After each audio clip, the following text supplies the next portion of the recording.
wide and Southgate for a good couple of minutes probably. And then Shaw, Bowen if he's out. I may just see with it. Young, Watkins, Palmer, Konza, Gordon, So Shaw's not out. Mainoo is. Gomez, Wharton, Ezes.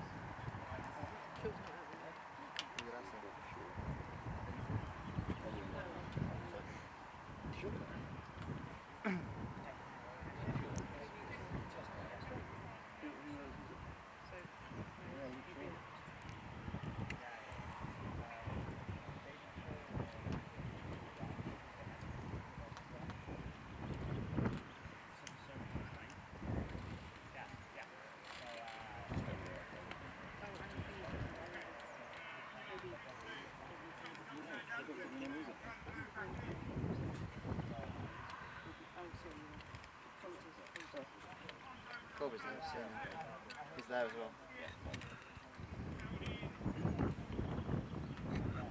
Right.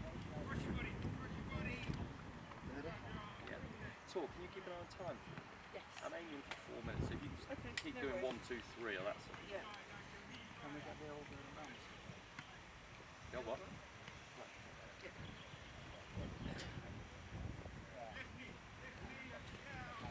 We started pretty short. Line sorted? Yeah. Lines? Oh, sorry, is that loud coughing? Is it? So we'll look for Palmer, Mainoo, Eze, Watkins and Tony, mate, yeah? Yeah. And camera speed. Okay guys, Rob Dorset, as live pitch for training, comes in 3. Yeah, the day after, the night before England's first victory at Euro 2024, and it was a bit of a strange session the day after because those players that played against Serbia and earned England that first win are not out there on the grass. Oh, they're going to chop it up. Yeah, I was like, they're not taking live in a moment.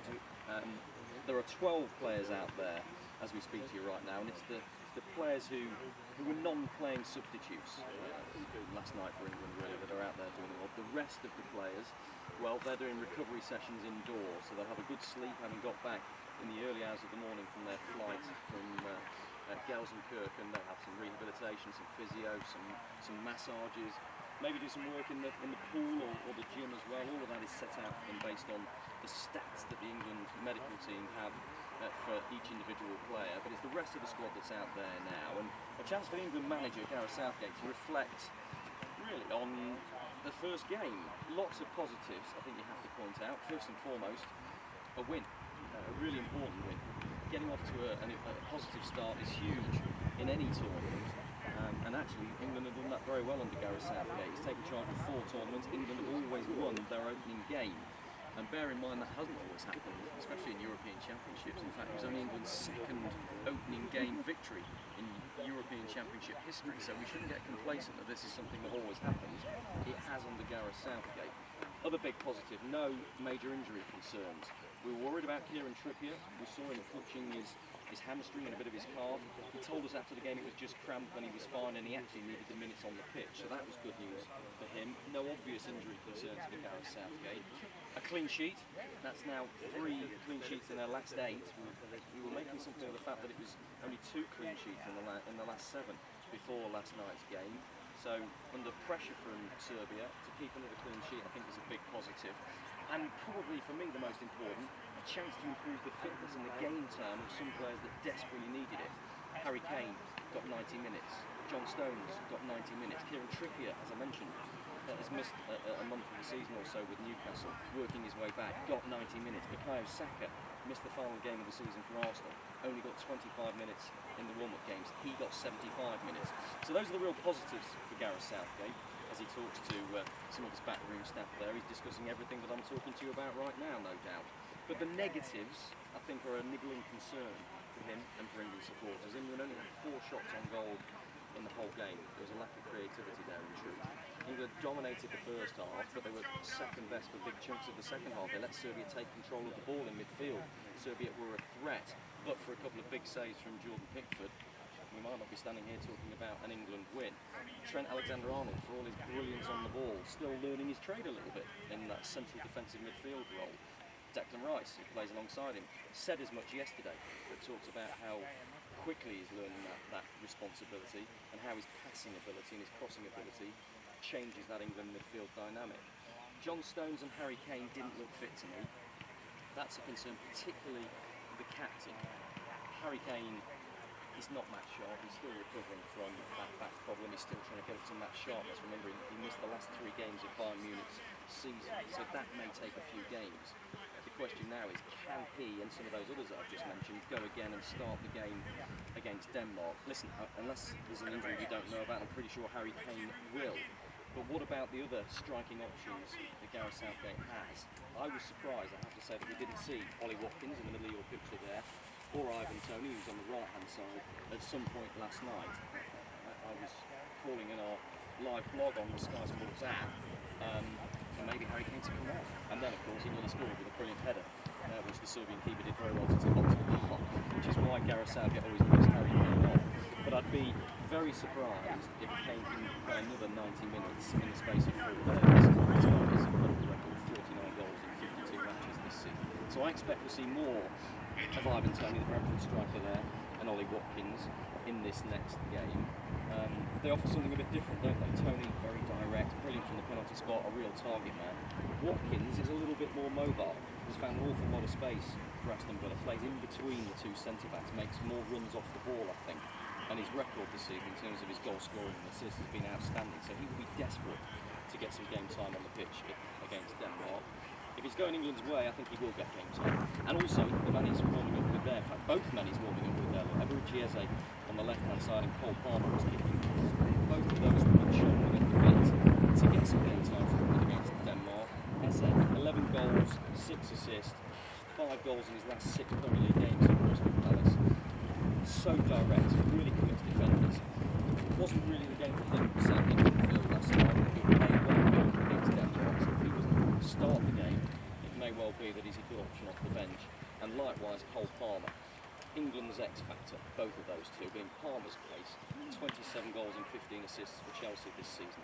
He's probably the most in form of England's players right now. And let's be honest, Phil Foden, the Premier League player of the season, was disappointing again for England last night. He played number 10 against Iceland, couldn't influence the game. He started left wing for England last night, drifted inside, couldn't influence the game. He looks out of sorts. It's really difficult to understand why. Clearly, at the moment, he can't really the same heights of what England is achieving in Manchester City. So Cole Palmer and Ebou Chieze, you would think, have a good chance of coming in off the bench, maybe from the start against Denmark, depending on what Gareth Southgate's thinking over the coming days. Let's zoom in on Kobbie Mainoo there, shall we? Because he came off the bench and made his first start in a major tournament, and of course, despite his very tender years, looked really, really comfortable. As you have to say, he always does, whatever's thrown at him. In the same way we talk about Jude Bellingham, he's another young player, a real exciting talent and promise, who is just starting to burgeon in an England shirt. Will he get a start against Denmark? I'd be surprised again. I think I expected Declan Rice, Holt anchoring the midfield, Jude Bellingham, the superstar, again, goal scorer, match winner for England last night, again in that number 10 role, and Conor Gallagher or Alexander-Arnold in that other central midfield role. But Mainoo was a good option off the bench last night. He brought legs to that England midfield when they desperately needed it. So really interesting that even though we're not seeing the entire squad here, we're seeing options. Anthony Gordon, look, just to the right, again, has been used an awful lot by England since the spring internationals, and again in the warm-up games. Has recovered from that ankle knock that he had, is fit and good to go. Will he get some game time? I would expect so. If not in this game, then maybe in the final warm-up game. Remember, another win for England in the second group game against Denmark. They're guaranteed progression to the knockout stages. A point may well be enough. But Kieran Trippier said to me last night when I put that to him, we're not thinking about that. We want to win every single game we can in the group stages. So those are the England players that are out there now. As I say, the majority of the squad, the players we saw performing last night from the start, and the substitutes who played a lot of minutes, they're inside, they're doing some rehabilitation work. But Southgate, looking at these players now, pondering who might be ready to go against Denmark. That's in Frankfurt in a few days' time. England go again on Thursday.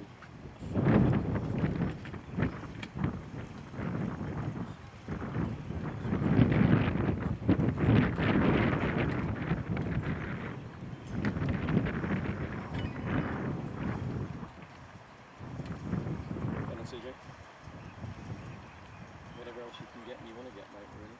So it might be a chance to get some of the other staff. Steve Hollinger walking straight towards you. Yeah.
Okay, thank you.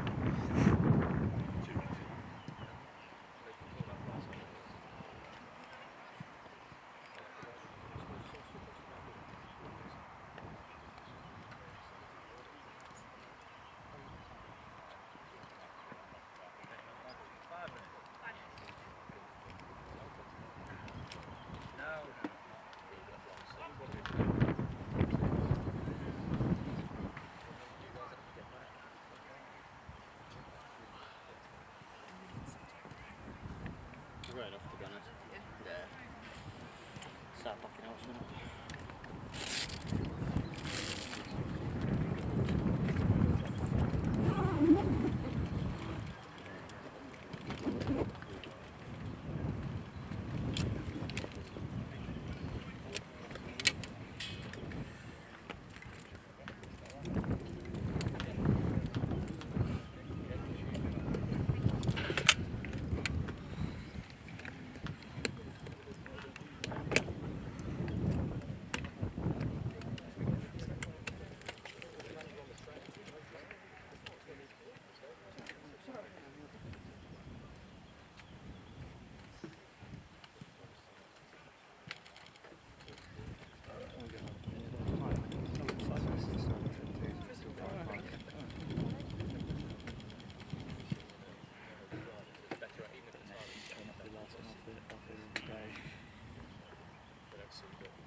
not showing.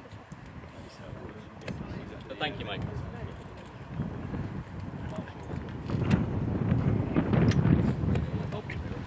Good lad. That much.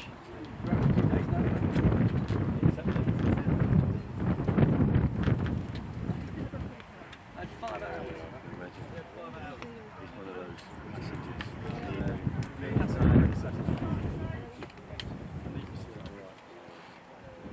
He helps out massively yesterday, mate. He's fine. And we'll keep talking about it. It's as you see, we're going to